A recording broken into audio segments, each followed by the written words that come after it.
We are told the equation c equals 100m describes the relationship between the distance in centimeters c and the distance in meters m.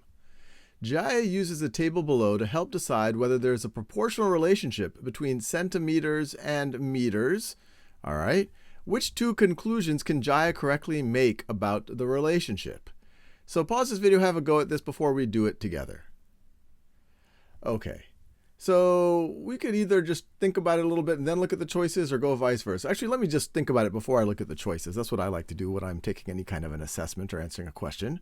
So immediately when I see that c is equal to 100m, I can think of this is just like saying c is equal to some constant times m, which is one way, one pattern for looking at proportional relationships. Another way to think about it is, if I were to divide both sides by m, I would get c divided by m is equal to 100. And whenever you have this, where you have the dependent variable divided by the independent variable is equal to a constant number, in this case, the k is 100, that is also a proportional relationship. And here they're also putting it in a table here. I mean, we could say that this question mark right over here would be 300. This question mark right over here would be 400. We're just multiplying whatever is in meters times 100. But anyway, let's see what the answers are. What can be true? There are 30 centimeters in 3 meters. 30 centimeters. No, we just said there are 300 centimeters in 3 meters.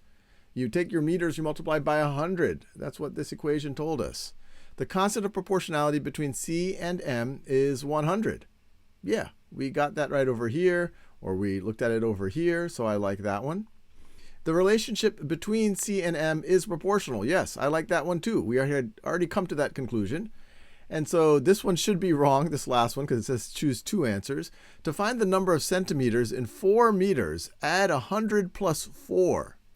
No, you would take the meters, multiply by 100, and get centimeters. You would do 100 times 4. So this one was wrong as well.